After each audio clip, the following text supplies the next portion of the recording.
Bueno, pues muy buenos días a todos. Me da mucho gusto poder estar aquí reunida con ustedes, revisando este tema. Realmente el tema del día de hoy es muy corto porque prácticamente es una introducción a lo que se va a ir desarrollando ya en otros momentos respecto a los síndromes geriátricos. El día de hoy vamos a revisar más bien eh, pues la definición de lo que son síndromes geriátricos y que nos quede como muy claro qué es lo que se va a comprender dentro de, de estos temas, para ya después desarrollar tema por tema de manera más detallada y que sepamos cómo podemos conducirnos frente a cada una de estas situaciones que podemos estar observando durante la atención a las personas mayores. Entonces, si pasamos la otra, antes de empezar a hablar de lo que son los síndromes geriátricos, es importante tener en mente, es importante recordar que dentro de nuestro cuerpo, asociado al envejecimiento, va a haber cambios en cada uno de los órganos y sistemas. Entonces, si pasamos la siguiente diapositiva, por favor, aquí pues vamos a revisar algunos órganos, aparatos o sistemas y cuáles son esos cambios que se presentan, que se van asociando con la vejez. Y en primer lugar, pues tenemos que vamos a presentar cambios en lo que es la composición corporal. Y uno de los principales cambios que se presentan, pues es la disminución del volumen corporal de agua. Recordemos que al nacer, un recién nacido tiene un 75-80% de su composición corporal en líquidos y este va disminuyendo en la medida que avanzamos en edad. Y esto es muy importante porque en el adulto mayor se va disminuyendo un poco también esta sensación de la sed y por diversas razones empiezan a tener complicaciones simplemente porque la persona no está bien hidratada. Aparte de que se disminuye pues dentro de su composición corporal el porcentaje de agua dentro de todos los órganos, aparatos y sistemas. El otro cambio muy importante se da dentro de la masa muscular magra y la grasa, sobre todo en la grasa abdominal. ¿Qué ocurre con la masa muscular grasa? Pues disminuye. Y recordemos que la masa muscular magra pesa más que la grasa, por ejemplo, y entonces aunque tengamos una persona que tiene un peso, digamos, normal, de acuerdo a su talla, muchas veces ese va a ser a expensas de grasa, porque la masa muscular magra disminuye simplemente porque se tienen hábitos sedentarios, pero también asociado al envejecimiento va a disminuir. Si nosotros revisamos algunos estudios, por ejemplo, cortes tomográficos de extremidades, podemos observar claramente que se disminuye este tejido. Y de ahí la importancia que la persona se mantenga activa físicamente para que no se vaya perdiendo con más velocidad esta masa muscular magra. Y bueno, el aumento de la grasa abdominal, el aumento de la grasa subcutánea. Recordemos que la grasa es un tejido que pesa menos, pero que es más voluminoso que la masa muscular, la magra. Entonces, también se tienen cambios en lo que es la morfología de nuestro cuerpo debido a estos cambios de volúmenes, ¿no? Menor cantidad de masa muscular magra y mayor cantidad de grasa, tanto abdominal como subcutánea. Y por eso también es importante que a la persona, durante las revisiones que se le hagan, pues se les esté observando eh, cuánta cantidad de grasa abdominal hay, cuánta cantidad de grasa subcutánea, esto a través de las mediciones correspondientes, que también se pueden detallar, sobre todo cuando se revisa el aspecto nutricional. Y bueno, una cosa más que disminuye es los requerimientos energéticos diarios.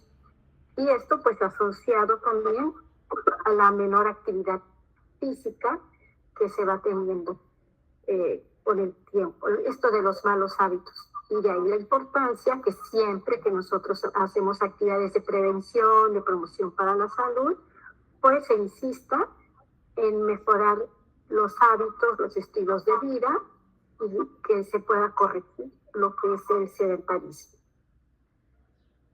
Vamos a pasar ahora a lo que es el sistema cardiovascular.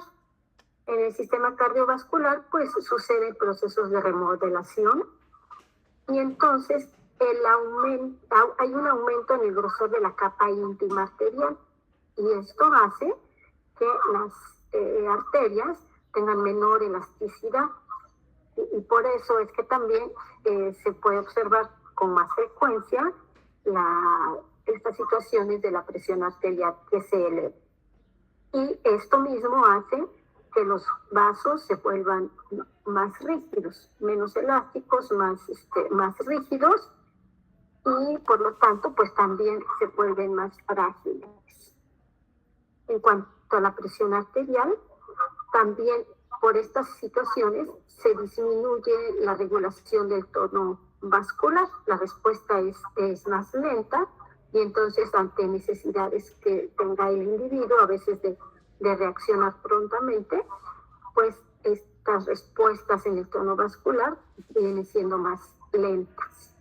Además aumenta también la producción del óxido nítrico y también todos los efectos que esto conlleva, ¿no?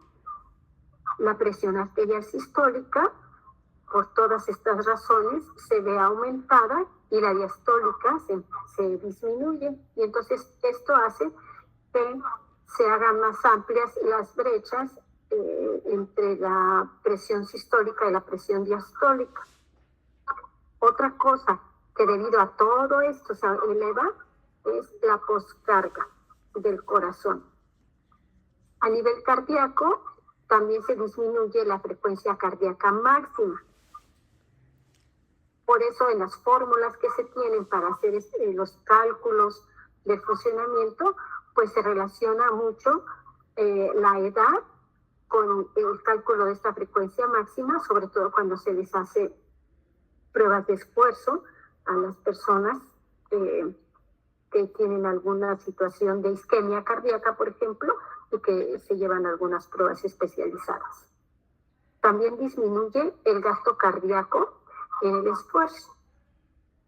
Estos cambios, pues, también limitan la respuesta del corazón, la respuesta del tono vascular y hacen que la persona, pues, disminuya un poco su rendimiento cuando hace algún esfuerzo físico. Si pasamos a la siguiente. En cuanto al aparato respiratorio, el movimiento ciliar del epitelio bronquial también se ve disminuido. Y entonces esto hace que haya mayor acumulación de secreciones ante cualquier situación que estimule y sobre todo cuando se presenta alguna infección de cualquier tipo, viral o bacteriana. Y entonces eso hace más susceptible al individuo de que pueda tener algún tipo de complicación. Se disminuye también el reflejo de la tos. Recordemos que la tos pues es un reflejo que es benéfico para poder limpiar las vías respiratorias de algún elemento que se filtre, ¿no? De ciertos polvos, de ciertos humos. Entonces, muchas veces no hay que disminuir la tos, no hay que quitar la tos con medicamentos en pacientes adultos mayores. También la percepción de la disnea se disminuye. La complianza pulmonar también se disminuye. Los volúmenes pulmonares, los de entrada, los volúmenes que se quedan dentro, los que se hacen durante el esfuerzo, también se disminuye esta respuesta y también disminuye la presión parcial del oxígeno a nivel de las arterias. Entonces, esto muchas veces es necesario que se esté vigilando en los adultos mayores, sobre todo cuando tienen infecciones, aun cuando pudiera aparecer una infección viral de esas que pronto pasan. Estos cambios que se presentan a nivel respiratorio pueden llevar a que el adulto mayor se complique de una manera más fácil que una persona más joven. En cuanto al sistema nervioso, que es muy importante, que en los síndromes geriátricos siempre lo vamos a encontrar afectado, lo que sucede a nivel central es que hay una disminución del volumen del cerebro y sobre todo esta disminución del volumen y del peso se va a presentar en las partes frontales. Disminuye también el número de neuronas, disminuye el número de las sinapsis que hay en la sustancia gris, y entonces esto se va a ver reflejado en la velocidad del pensamiento. Esta parte de disminuciones de peso y volumen en el área frontal, pues también se va a ver reflejado cuando los adultos mayores pues presentan reacciones a veces sin filtrar o que actúan como si actuaran sin pensar. En cuanto a la cognición, se disminuye la velocidad del procesamiento de la información que se obtiene y la respuesta ante la información que se está procesando. Esto en lo que se ve reflejado es en que el adulto mayor puede tener un aprendizaje, pero este aprendizaje necesita más de reforzamiento.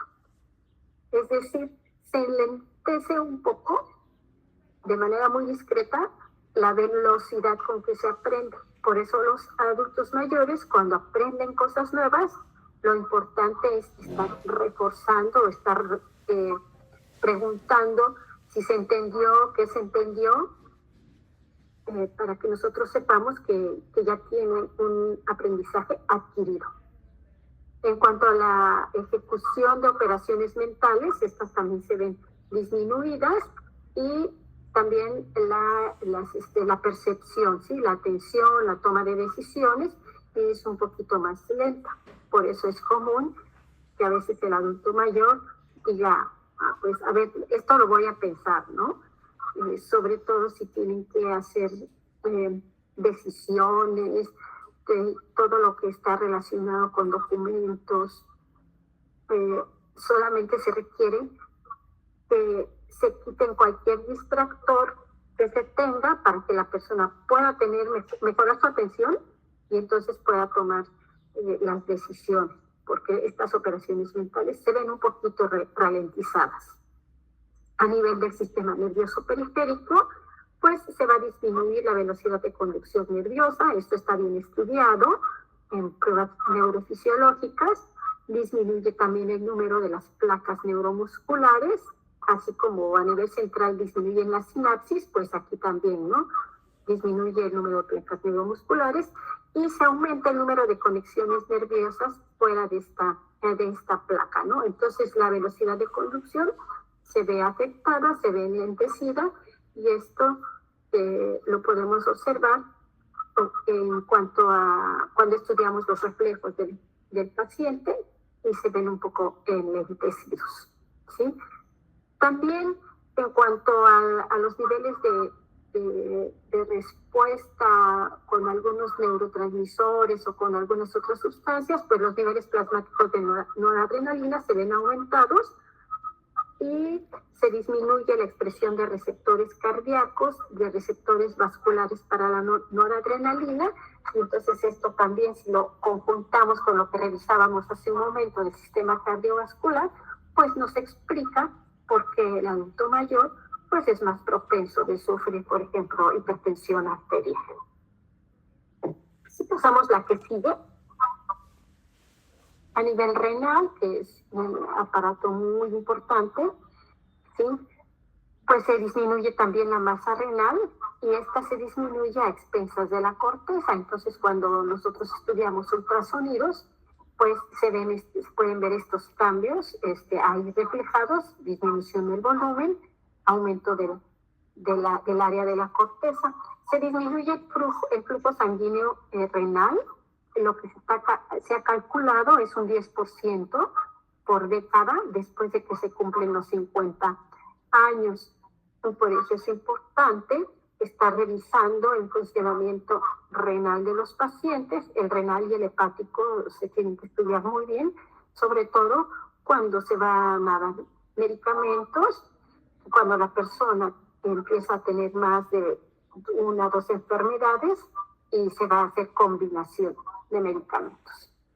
En el riñón disminuye también la depuración de creatinina y se ha calculado que disminuye aproximadamente 1 mililitro por minuto por año, también después de los 50 años. Entonces esto hay que tenerlo muy en cuenta, sobre todo cuando utilicemos fármacos, utilizan esta vía de eliminación.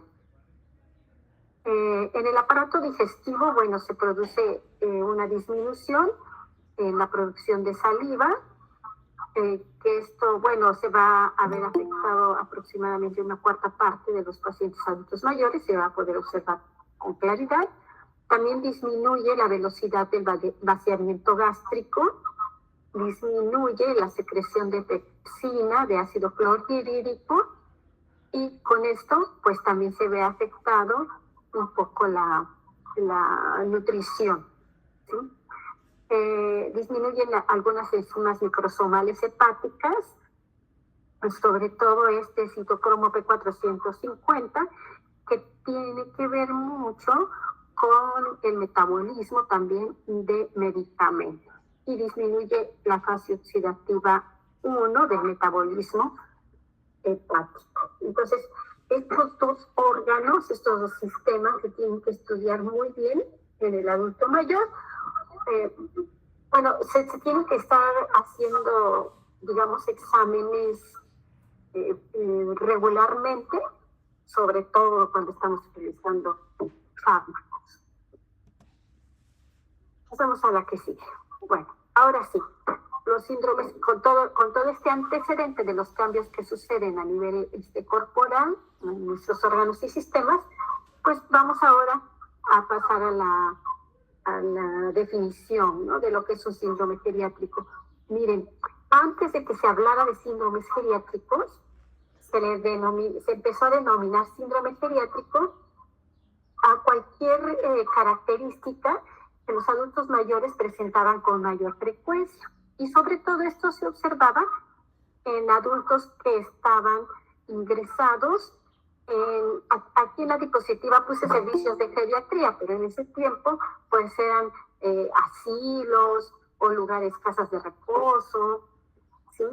Que realmente pues daban servicios de geriatría, ¿no? Y entonces a todas las características que ellos veían se le decía que era un síndrome geriátrico. Actualmente este síndrome geriátrico, los síndromes, se utiliza para que se refiera a un conjunto ya de cuadros que están originados porque se conjuntan diferentes enfermedades que son de mayor prevalencia en el adulto mayor y que son origen de que el adulto pueda tener una dificultad en su funcionalidad, que vaya afectando a su funcionalidad o que afecte a su desarrollo, a su desempeño social, ¿sí? Esto ha tenido una evolución durante el tiempo. Pasamos a la que sigue. Y entonces el término se va a referir a formas de presentación más frecuentes de las enfermedades en el adulto mayor pero que tengan condiciones de salud multifactorial propias del paciente adulto mayor y que van a ocurrir como consecuencia de efectos de acumulación de estos deterioros o disminuciones en diferentes sistemas del organismo de la persona y que al estar acumulándose esos efectos, al estarse conjuntando, ¿sí?, vuelven a la persona más vulnerable ante cualquier demanda fisiológica que tenga o ante cualquier respuesta que tenga que dar su organismo ante situaciones de patología, ya sea de patología infecciosa, de patología por trauma o de patología por alguna enfermedad de tipo crónico, ¿sí? Y además, esto incluye la respuesta que se pueda tener ante procedimientos quirúrgicos. Fíjense que este desarrollo que les platico que ha habido en la terminología, se empezó se empieza uno a referir a estos síndromes geriátricos desde el punto de vista cuando empiezan a mejorarse todos los procedimientos quirúrgicos y anestésicos y se le da más oportunidad al adulto mayor de ser sometido a estas intervenciones. Si pasamos la que sigue, antes a por ejemplo, un traumatólogo o un neurocirujano no metía tanto a cirugía a los pacientes discriminándolos por edad. Si tenían cierta edad, decían, no, ya por edad, ya no entra a la cirugía.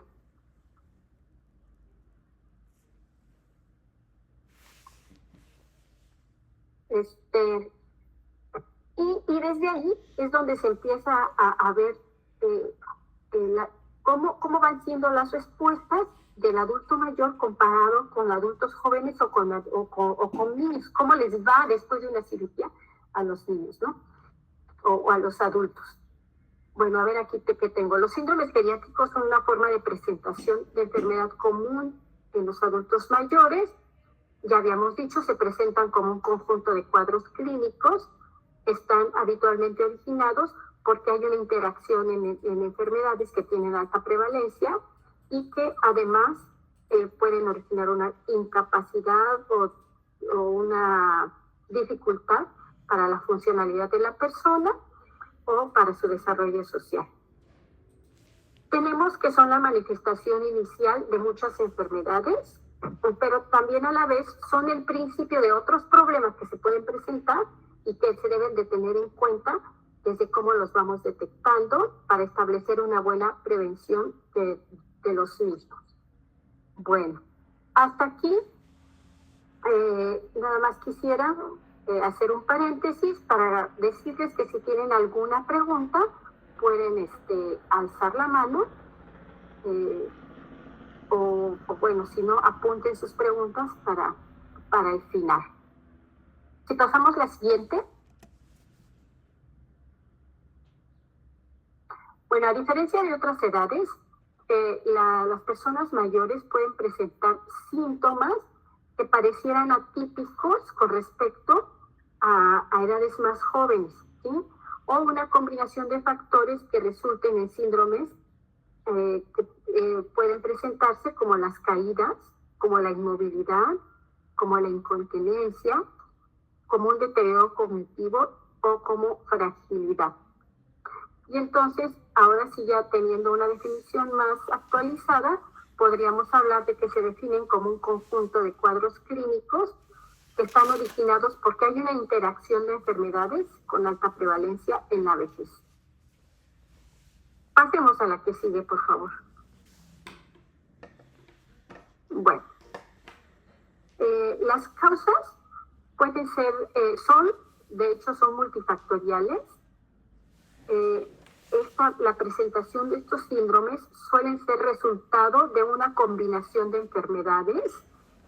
Pueden ser resultado de que estas enfermedades se ven afectadas también por los procesos de envejecimiento y los cambios que se tienen a nivel orgánico o sistémico, también por el desuso de ciertas funciones, y también se ven afectados por factores que son de tipo psicológico, de tipo social, y como les hablaba yo de la importancia de estar revisando algunos órganos y sistemas por la polifarmacia, que es el uso de múltiples medicamentos.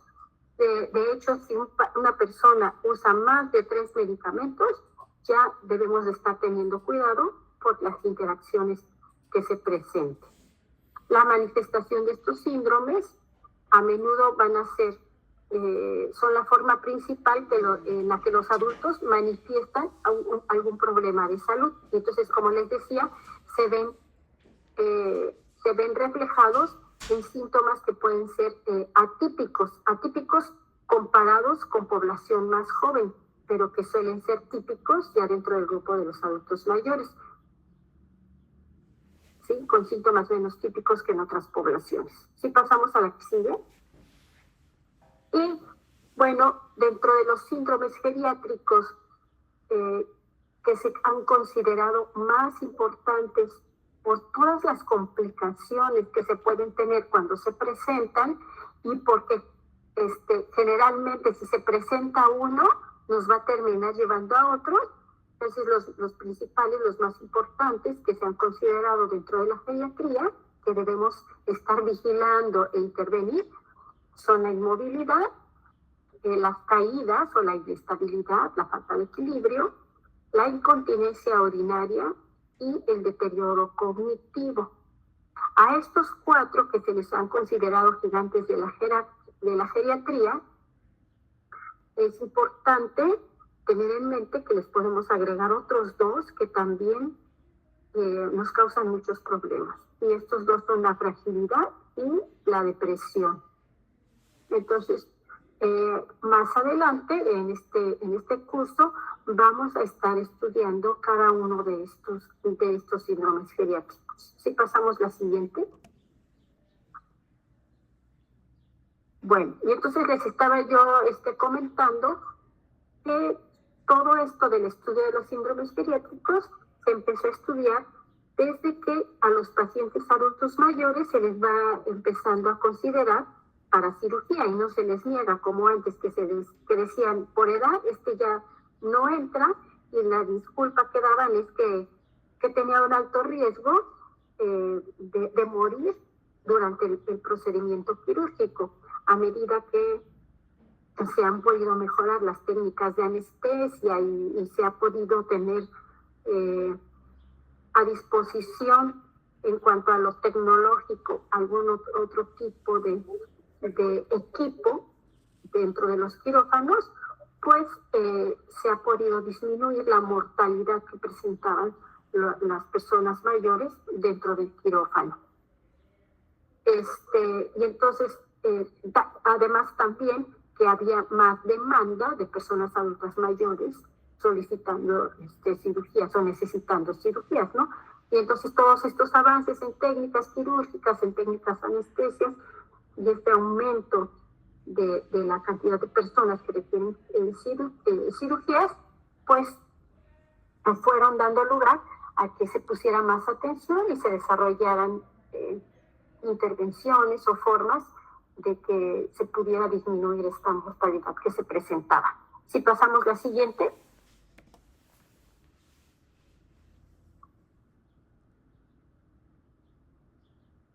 Bueno, entonces, ¿qué se tiene a medida que ya las personas adultas mayores pues ya ingresan más a la cirugía, ¿sí? Pues, teníamos, estudiado que hay un mayor índice de complicaciones posoperatorias que en otros grupos de edad, con una incidencia de complicaciones que va desde el 20 hasta el 50%. Sobre todo llegan al 50% en aquellos que tienen más de 75 o 80 años. El desarrollo de cualquiera de los síndromes geriátricos, además, pone en un riesgo muy alto al adulto mayor, incrementa su morbilidad, su mortalidad, también durante cualquier cuadro agudo. Pasamos la que sigue. Incluso intervenciones tan sencillas como las dentales entran dentro de este estadística. En cuanto a la prevalencia de los síndromes geriátricos relacionados al periodo postquirúrgico, podemos observar que hasta un 20% de los adultos mayores que fueron operados pueden desarrollar como complicación el delirium, ¿sí?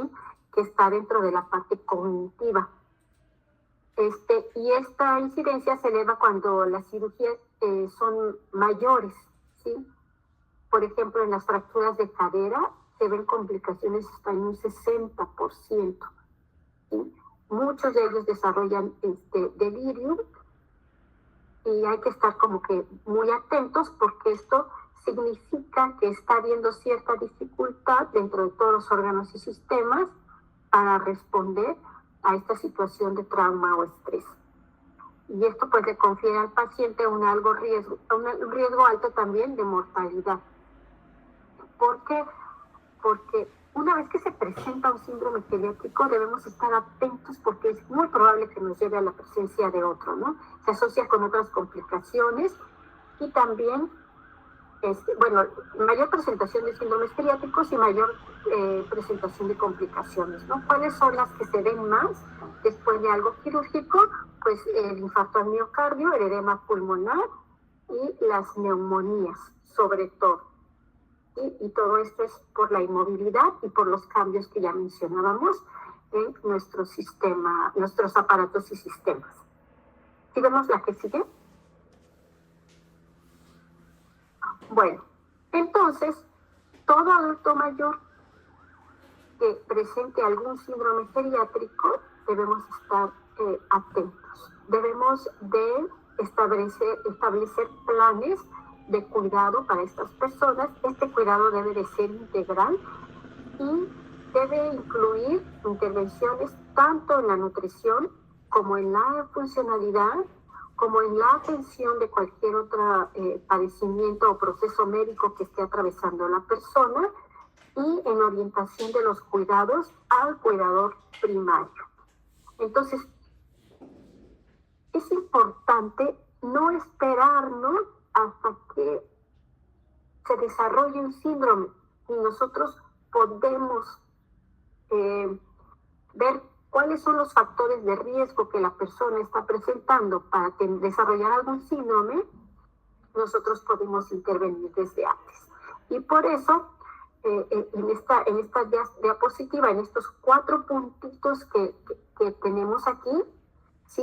Se resume toda la intervención que se puede hacer a nivel geriátrico, gerontológico de las personas. Y cobra mucha importancia el estar insistiendo en que se modifiquen ciertas formas de vida que tiene la persona, que se voltee a ver muchos aspectos de nutrición que se tienen a veces ya muy viciados, muy arraigados, ¿sí? Que la persona ya los ha reducido a cosas ya muy fijas y que se haga un especial énfasis en cuanto a la actividad física, porque preservar la funcionalidad de las personas es así súper importante. El control de los padecimientos o los procesos médicos, el control de enfermedades crónicas que la persona pueda tener es importantísimo.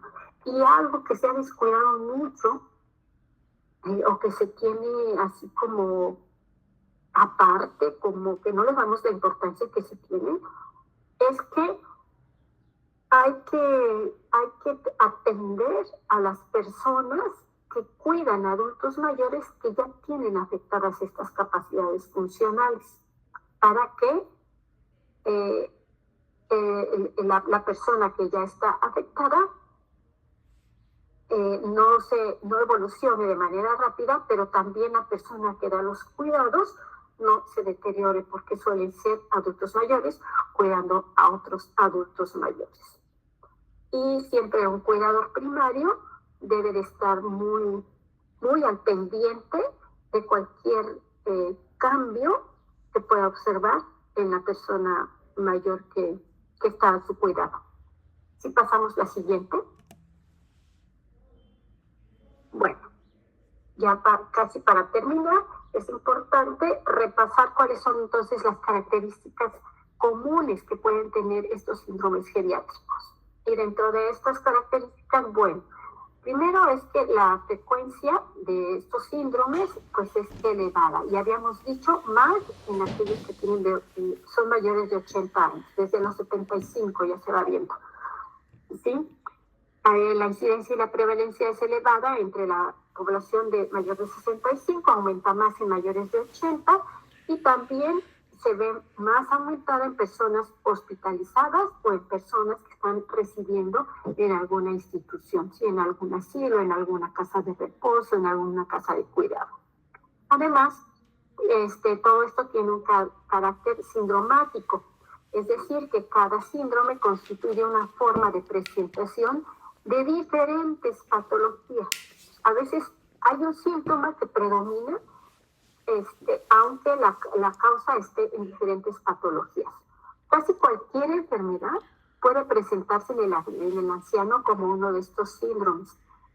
Y hay que tener mucho cuidado, sobre todo en esta situación cognitiva. Y cognitiva no estoy hablando de demencia, estoy hablando también de delirio, de confusiones.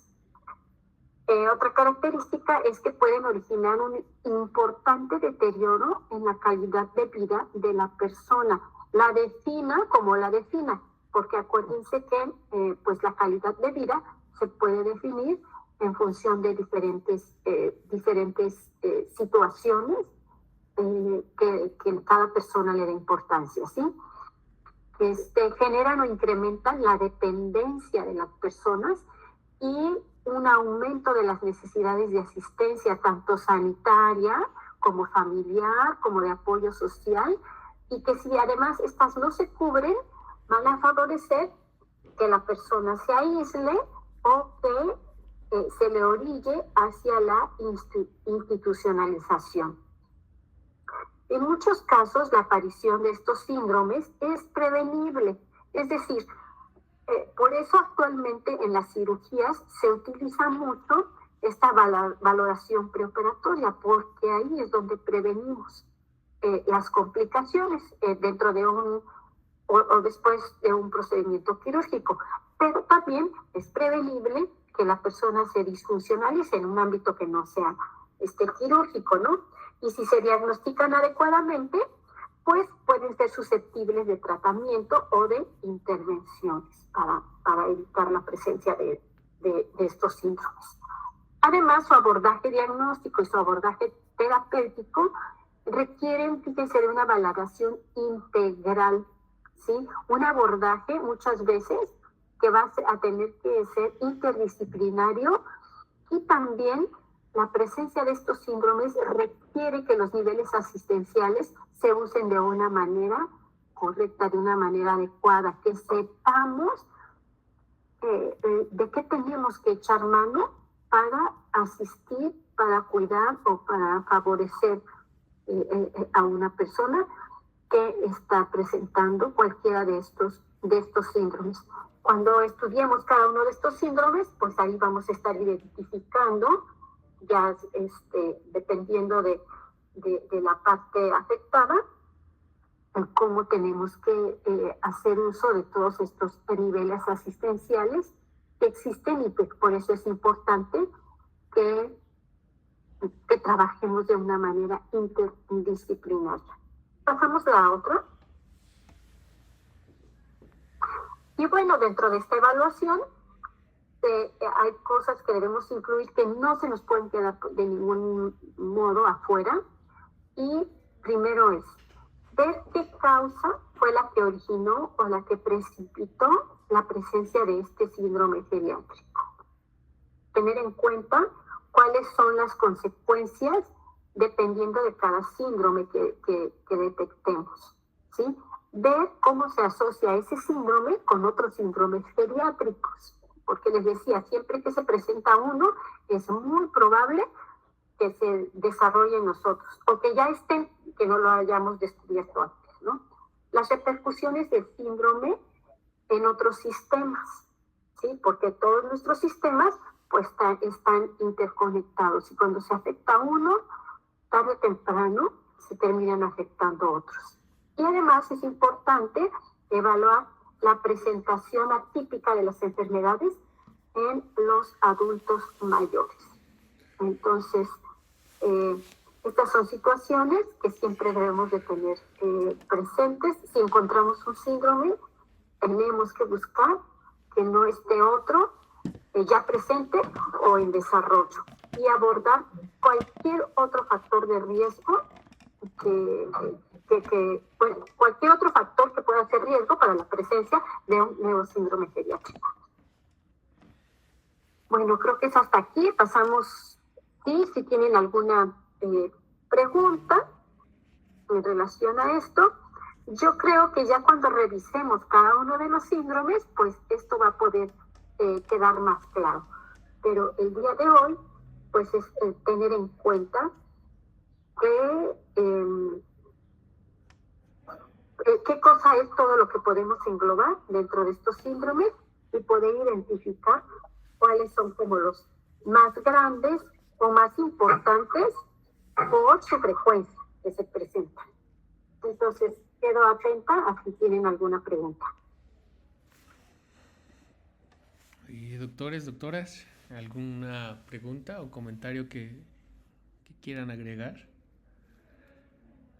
Al final esta es una introducción de todos los temas que vamos a ver en un momento y que pues se van a ver ampliamente. ¿Alguien tiene alguna duda?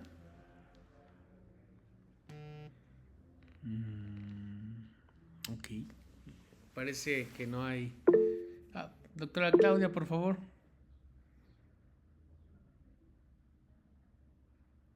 La doctora Mesa. Sí, muchas gracias. Doctora Cris, muchas gracias por tu exposición. En la última diapositiva hablabas de la presentación atípica de las enfermedades en las personas mayores.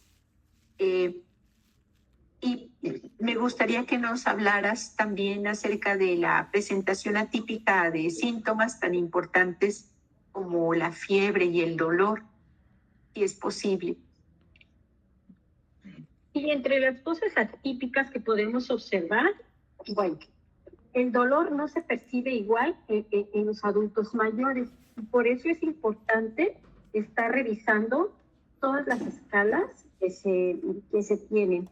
Además, también la respuesta a analgésicos que se utilicen es diferente. En cuanto a la fiebre, por ejemplo, los adultos mayores a veces no presentan fiebre, aunque tuvieran, por decir, una infección que pudiera ser intensa, la respuesta ante estas infecciones no le da el cuerpo para que se presente. Entonces, muchas veces, si dentro de los criterios para diagnosticar una enfermedad, pues está la fiebre, pero no se presenta, esa es la parte atípica. Otra cosa que a veces también se observa en los adultos mayores es que la respuesta leucocitaria no se da tan intensa como en personas jóvenes. Mencionábamos que dentro de algunos cambios que se ven, por ejemplo, en el sistema respiratorio, pues está esta disminución de la capacidad de los cilios para su movilidad, y esto es igual a que no se expulsan las flemas de manera adecuada, y también el reflejo de la tos no es también tan suficiente, ¿no? Entonces, estas son las atipias que se pueden observar. Otras cosas atípicas es pues, la respuesta de la sed, las alteraciones que se dan también en el sueño y la presencia de confusión, que es muy frecuente en padecimientos. Por ejemplo, una persona con infección de vías urinarias a veces no nos da sintomatología urinaria, no nos refiere sintomatología urinaria, pero la observamos con confusión. Entonces, estas son las situaciones atípicas que podemos ver. Y entonces hay que revisar de una manera muy completa a la persona cuando estamos observando cualquiera de estos síntomas. Gracias, doctora Cris. ¿Alguien más? En cuanto a la temperatura, también, recordando, Okay, incluso la persona puede tener hipotermia en lugar de hipertermia. Bueno.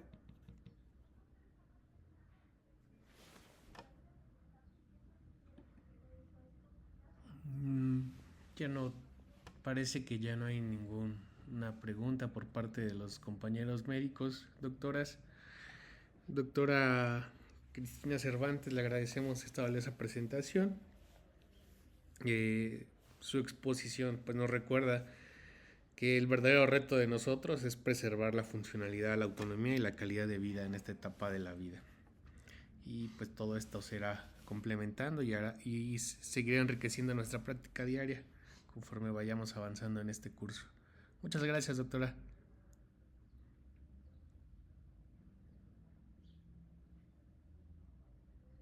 Bueno, muchas gracias a todos por haber estado presentes.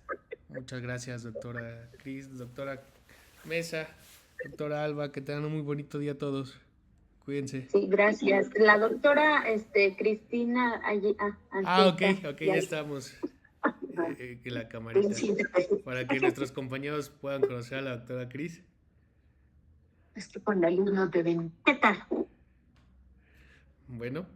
Entonces, ya no hubo más preguntas, ¿verdad? Parece que no, doctora. Bien, sí me parece importante que la ubiquen, insistí en que se viniera para que la conocieran, porque la doctora Cristina es el pilar y es el alma de todo el trabajo gerontológico dentro de los servicios de salud pública. Entonces, es un referente muy importante para ustedes y que pues ya tendremos la oportunidad de conocernos personalmente cuando planeemos las visitas a las utopías, pero bueno, ya quiero que sepan que la doctora Cristina Cervantes será un referente muy importante y un apoyo muy importante para el desempeño de su función como médicas y médicos atendiendo a personas mayores. Muchas gracias a todas y a todos por su atención, por su presencia. Gracias. Muchas gracias a ustedes, doctoras. Que tengan un muy bonito día. Cuídense. Quedamos a sus órdenes. Buen día. Hasta luego.